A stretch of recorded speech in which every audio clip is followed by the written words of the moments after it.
Idrissa Seck. Idrissa Seck se pensait aussi légitime que Ablaye Wade. Gis nga souvent c'est après le départ de Idrissa Seck que Ablaye Wade lançait ses projets que Idrissa Seck avait qualifié d'éléphant blanc à la déclaration de politique générale. Ki nga xam ne moom mooy Macky Sall ak Abdou Mbaye c'est pas question de légitimité. Xëy na c'est un mariage qui n'a pas duré parce qu'à un moment donné les orientations économiques nuruwuñu ko woon. Macky Sall ak Aminata Touré a fait 9 mois. Aminata Touré a dit on accélère la cadence mais la cadence n'avait pas accéléré. Donc diggante Diomaye ak ki nga xam ne moom mooy Ousmane Sonko à chaque fois bu ñu dundee situation yooyu le président de la République va avoir du mal à présenter un bilan. Pour man ce sera un combat politique apaisé. Ce sera politiquement nag très frontal, politiquement très coriace, mais li fi amoon 2024 diggante 2021 ak 2024 gëwuma ne ndax dina fi amati. te it gëwuma ndax sénégalais yi après tout ce qui s'est passé que parewaat nañu pour ay xale di wàcc dans la rue di xeexal des hommes politiques yoo xam ne ba ñu accéder ci pouvoir dañ leen commencer snobé naan seeni appel dafa bari mënuñu di leen jël wala di wax ak ñoom fu ñu toll. Des Sénégalais ont perdu la vie, des mères ont perdu leurs enfants. Pour man le grand débat de la sensibilisation c'est de faire comprendre à ces jeunes-là que une conquête politique se fait pacifiquement, que l'élection c'est l'épilogue d'une conquête politique, que nul ne doit donner sa vie à un homme politique quels que soient les idéaux yu mu mën di défendre. Et je pense que sur ce point-là beaucoup de Sénégalais ont compris la leçon. Donc li fi amoon gëwuma mu amaat fi. Maintenant lii ça va sonner comme une libération.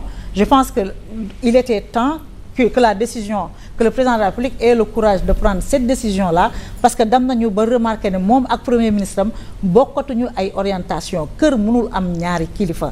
Un président de la République du am kilifa. La politique est le cimetière des amitiés. Ils sont venus au pouvoir. C'était une belle lune de miel, c'était une belle relation fraternelle.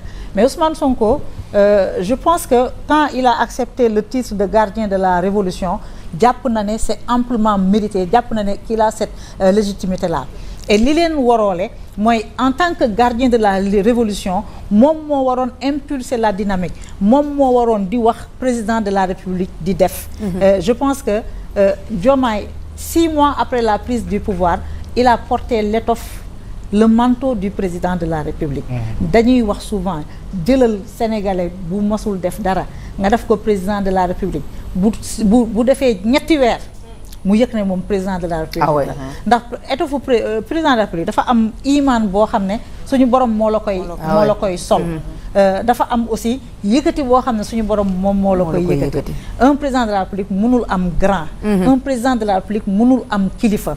Je pense que foofu noonu dès le départ, dès que les premières frictions ont commencé, Ousmane Sonko moo waroon a réaliser ne ce n'est plus le Bassirou Diomaye Faye bi nekkoon Pastef di la demal DGE. di la bindal di fanaan yëkkati fan boo xam ne bëgg la naw boo xam ne daf la tuddee ñaari yoon doom.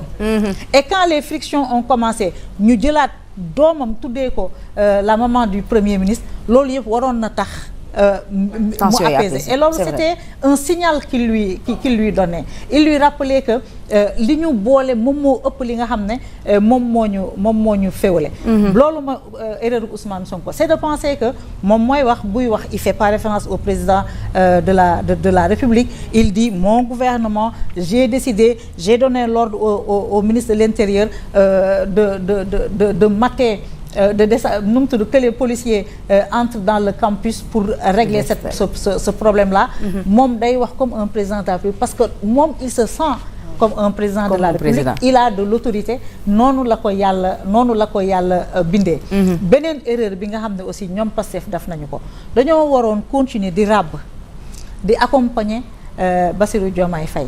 Waruñ ko woon teel a lâché après l'épisode de juillet et le président à un moment donné il a senti le besoin de mettre en place une coalition de nu mu tudd delloo njukkal ñoo xam ne leur apport financier et électoral et logistique a été conséquent, je dirais pas déterminant, mais il a été conséquent.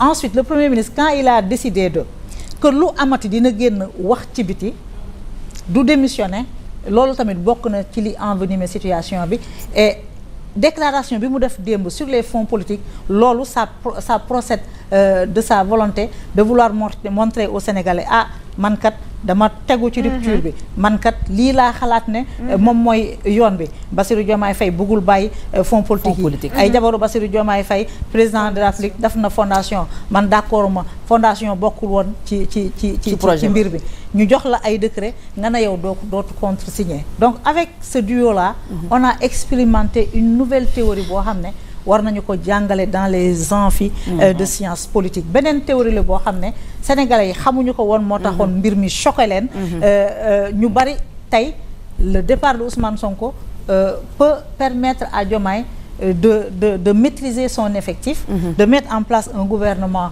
boo xam ne dinañu gaaw pour prendre en charge les priorités des Sénégalais. Mais tamit di ngeen seetlu gis na ci kanam léegi ngeen dégg ne FMI signé na programme amiin waay les choses vont bouger. léegi ngeen dégg ne FMI signé na programme léegi ngeen dégg une visite officielle de Emmanuel Macron. mi ngi koy rappelé démb rek mi ngi koy wax léegi ngeen dégg une visite officielle de Emmanuel Macron. Sénégal dafa mës a déggoo ak France ba ñuy déggoo ak France mosoo gis États-Unis génne une liste noire boole ñu ci. Aujourd'hui liste noire bu génn États-Unis boole ñu ci. Le FMI toujours est dirigé par un Français. France moo am kàddu FMI. léegi nga gis ñu signer un programme avec le FMI et puis il faut que le gouvernement fasse une communication pression fiscale bi ñu yokk indi ko de 19% à 23,5%, dépasser sax la norme UEMOA dañ ci wala dellu ginnaaw. Sénégal dafa am un code des investissements.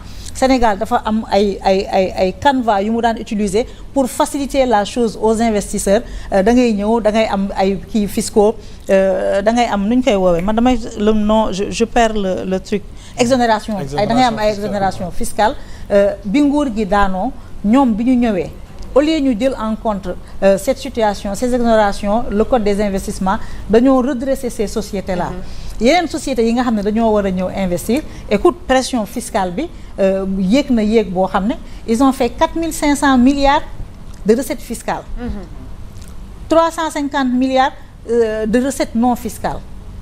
Donc pression fiscale bi métti na métti boo xam ne il faut que mu amaat une communication sur la note du Sénégal sur les avantages sur le climat des affaires parce que président de la République il le sait il y a beaucoup d'investisseurs da ngay waxtaan ak nit dans un aéroport dans un café nga